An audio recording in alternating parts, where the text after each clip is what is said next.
BJP ने कहा हम वक्फ बिल लेके आएंगे। मैं आप लोगों के सामने कहना चाहता हूं, मैं जेपीसी का मेंबर था वक्फ बिल में। मैं आपके सामने कहना चाहता हूं, अगर बीजेपी वक्फ बिल लाएगी तो वो मोदी जी की सरकार गिर जाएगी।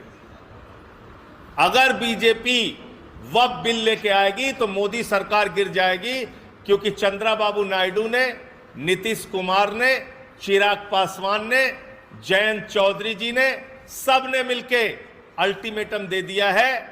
और क्यों दिया है? क्योंकि इनकी जमीन अपनी खिसकने लगी है। इनको लगने लगा है कि हमारा जनाधार खिसक जाएगा। वो चाहे नायडू जी हो, चाहे नीतीश जी हो, चाहे चिराग जी हो, चाहे जयंत जी हो, इनको सबको लगने लगा है कि हमारा तो मामला गड़बड़ हो जाएगा। इसलिए ये वक्फ बिल अगर मोदी सरकार लेके आई तो मोदी की सरकार गिर जाएगी। उनसे ये सारे लोग समर्थन वापस लेंगे, ये मैं कहना चाहता हूं। और वक्फ बिल के जो प्रावधान हैं उसकी मोटी मोटी बात आपके सामने रखना चाहता हूं। बार बार सच्चर कमेटी का जिक्र होता है। कहा जाता है कि सच्चर कमेटी की रिपोर्ट में लिखा है कि अगर वक्फ की संपत्तियों का सही सदुपयोग हो तो 12,000 करोड़ की आमदनी हो सकती है। तो मैंने कहा इसमें ज़्यादा मेहनत करने की ज़रूरत नहीं, एक नीरव मोदी को पकड़ के लाओ, 20,000 करोड़ वसूलो उससे, 12,000 करोड़ वक्फ को दे दो, 8,000 करोड़ रुपए अपने पास रखो। और आमदनी कैसे हो सकती है? वक्फ की जमीनों में मस्जिदें हैं, तो क्या ईसा की नमाज के लिए, जोहर की नमाज के लिए, मगरिब की नमाज के लिए टिकट लगाया जाएगा मस्जिदों में? वक्फ की जमीनों में कब्र है, तो कब्र में दफनाने के लिए क्या वहां टिकट लगाया जाएगा? इमाम बाड़े हैं, क्या वहां टिकट लगाए जाएंगे? कैसे आमदनी है, मुझे नहीं समझ में आ रहा।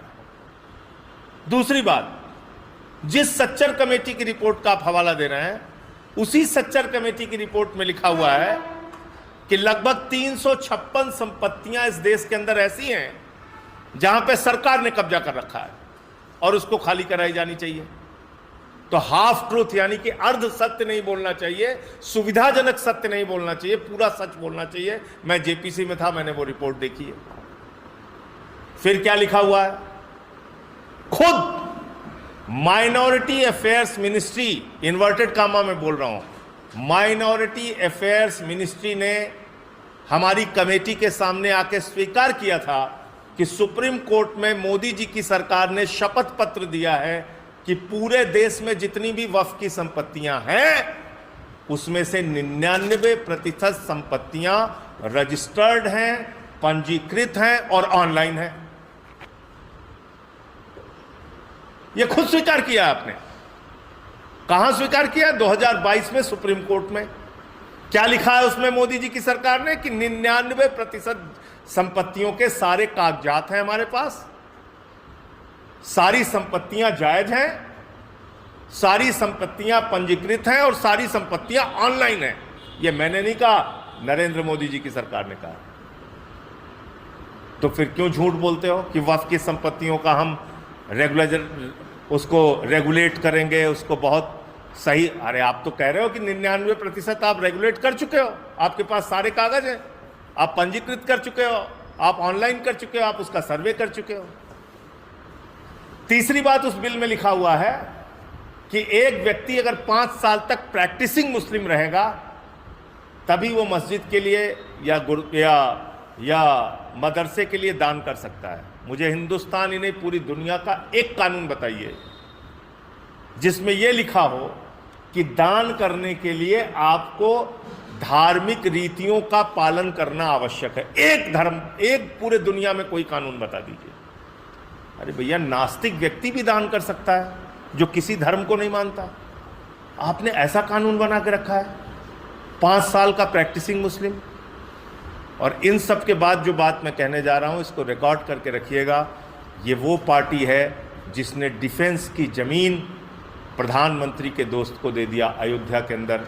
ये वो पार्टी है जिसने राम मंदिर के चंदे में घोटाला किया और 2 करोड़ की जमीन 18.5 करोड़ में 5 मिनट के अंदर खरीदा और घोटाला करने का काम किया। जो प्रभु श्री राम के नाम पर जमीन में घोटाला और भ्रष्टाचार कर सकते हैं। अगर आज वक्फ का बिल पास होगा, कल मंदिरों की ज़मीनें कब्जाने का बिल पास होगा, फिर गुरुद्वारों की ज़मीनें कब्जाने का बिल पास होगा और चर्चों की ज़मीनें कब्जाने का बिल पास होगा।